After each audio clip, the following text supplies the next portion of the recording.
Hello students, good morning. आज चलिए हम लोग का टॉपिक है उत्सर्जन। उत्सर्जन किसे कहते हैं, ठीक ना। उत्सर्जन क्या होता है जीवों में?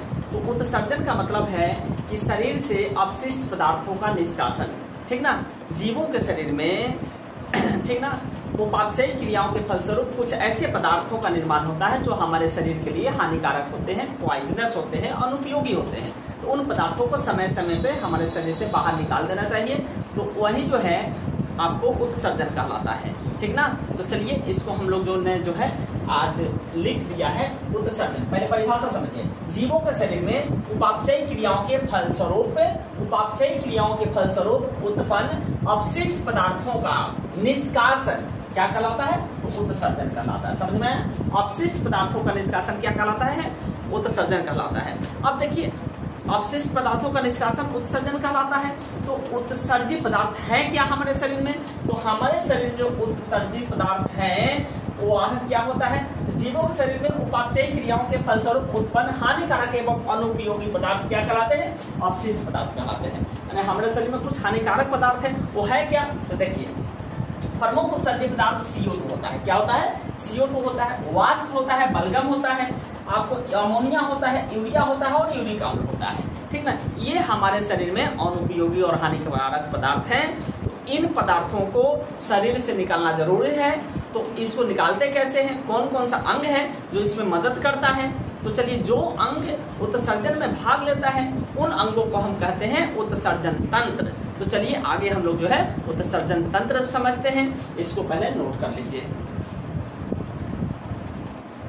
चलिए अब जो है हम लोग देखते हैं कि हम लोग के शरीर में जो प्रमुख उत्सर्जित पदार्थ हैं उनका निष्कासन कैसे कैसे होता है, किस भागों के द्वारा होता है। तो सबसे पहले जो है मुख्य बात है कि सबसे पहला जो उत्सर्जित पदार्थ है पसीना है। पसीना जो हम लोग के शरीर से दिन भर चलता रहता है। तो ये पसीना का निष्कासन जो होता है वो हमारी त्वचा के द्वारा होता है। देखिए, त्वचा के माध्यम से हमारे शरीर से पसीना और नमक का उत्सर्जन होता है, सोडियम क्लोराइड का उत्सर्जन होता है, ठीक नहीं। तो पहला जो उत्सर्जित पसीना भी उत्सर्जित पदार्थ है। उसके बाद में जो है आपको CO2, वाष्प और बलगम, इसका उत्सर्जन हमारे फेफड़ा के द्वारा होता है। हमारे शरीर में जो है हम लोग सांस लेते हैं और ग्रहण करते हैं और छोड़ते हैं, है ना। तो श्वसन जो होता है, श्वसन तंत्र का मुख्य जो भाग होता है फेफड़ा, और फेफड़े के द्वारा हम लोग CO2 को छोड़ देते हैं। CO2 भी उत्सर्जित पदार्थ है हमारे शरीर में। तो CO2 को हम लोग सांस के माध्यम से जो है फेफड़े के द्वारा छोड़ देते हैं। उसमें CO2 के माध्यम से वाष्प भी आता है और बलगम भी आता है,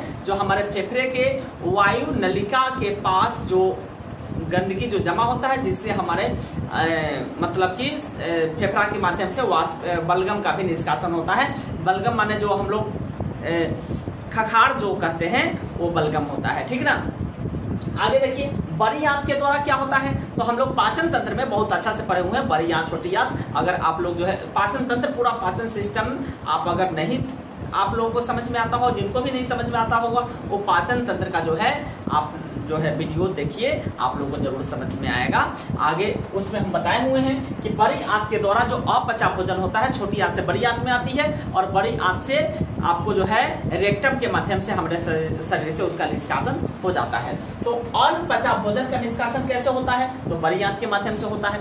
उसके बाद में जो है यकृत, वह भी हम लोग जो है पाचन तंत्र में ही पढ़े हैं। लीवर, तो उसमें जो है अमोनिया उत्पन्न करता है। तो अमोनिया जो है बहुत विषैला पदार्थ है, बहुत हानिकारक पदार्थ है। तो अमोनिया को यकृत जो है अमोनिया को कम विषैला पदार्थ आपको जो है यूरिया में बदल देता है। यकृत ही जो है अमोनिया को यूरिया में बदल देता है, और फिर जो है वह यूरिया कहाँ चला आता है? हमारे किडनी में चला आता है, हमारे ब्रेक में चला आता है। और ब्रेक किसका उत्सर्जन करता है? तो जल तथा यूरिया का उत्सर्जन करता है। तो चलिए, आप लोगों को आशा है कि आप लोगों को ये जो है समझ में आया होगा कि प्रमुख जो उत्सर्जित पदार्थ है हमारे शरीर में उनका निष्कासन किस अंग के द्वारा होता है। अब जो है हम लोग इस चैप्टर में पढ़ेंगे जल तथा। तो चलिए, ये हम पढ़ा चुके हैं, फेफड़ा के द्वारा श्वसन तंत्र में पढ़ा चुके हैं। बड़ी आंत में जो है अनपचा भोजन का निष्कासन कैसे होता है यह आपको पाचन तंत्र में पढ़ा चुके हैं। आपको यह भी आपको पाचन तंत्र में पढ़ा दिए। अब हम लोग को मुख्य जो उत्सर्जित पदार्थ है मनुष्य में, वृक्क को प्रमुख उत्सर्जित तंत्र भी कहते हैं। प्रमुख उत्सर्जित अंग भी कहा जाता है। प्रमुख उत्सर्जी अंग किसको कहा जाता है? तो वृक्क को। किसको कहा जाता है? वृक्क को। वृक्क को प्रमुख उत्सर्जी अंग कहा जाता है मनुष्य में। तो अब हम लोग जो है वृक्क के बारे में पढ़ेंगे, ठीक नहीं? चलिए देखिए, अब यही है मनुष्य का वृक्क, ठीक ना। मनुष्य में दो वृक्क होते हैं, दो किडनी होते हैं। वह किस आकार का होता है? सेम के आकार का होता है, सेम के बीज के आकार का होता है, ठीक है। देखिए यही दोनों मनुष्य में किडनी है, ये आपको महाशिरा का है, ये आपको धमनी का पाइप है, ठीक ना, नली है। आगे देखिए, तो ये दोनों आकृति जो है किसका है? किडनी का है। अब हम लोग जो है मनुष्य के वृक्क का ये आपको आकृति है। अब जो है इस पूरे सिस्टम को अगर हम लोग उत्सर्जन तंत्र की आकृति बनाएंगे तो ये दोनों जो है क्या हो गया? आपको किडनी हो गया। अब देखिए यहाँ से जो है एक नली, यहाँ देखिए यहाँ होता है आपको, एक होता है आपको मूत्राशय होता है। क्या होता है?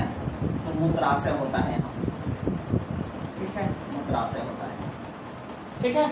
अब देखिए यहाँ से एक नली जो है जुड़ी हुई होती है इसमें, ये जो है इस तरह से, ठीक है।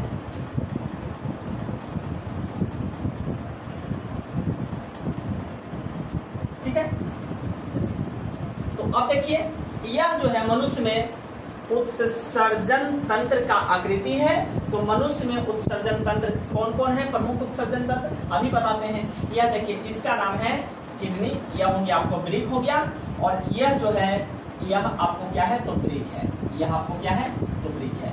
यह क्या है? तो मूत्र वाहिनी है। क्या है? मूत्र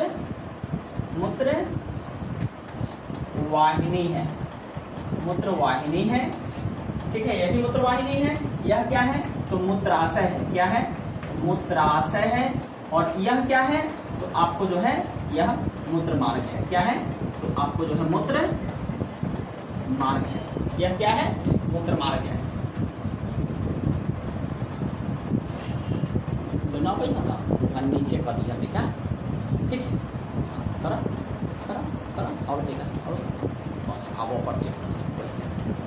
चलिए आप लोगों को समझ में आया होगा मनुष्य का उत्सर्जन तंत्र। ये दोनों वृक्क हो गया, मूत्रवाहिनी हो गया, मूत्राशय हो गया, और ये जो है मूत्र मार्ग हो गया। तो मूत्र मार्ग के माध्यम से जो है हमारे शरीर से उत्सर्जित पदार्थ जो यूरिया और जल का निष्कासन होते रहता है। अब चलिए हम लोग पढ़ते हैं एक जो किडनी है इसकी संरचना किस तरह की होती है। एक जो वृक्क है, वृक्क की संरचना किस तरह की?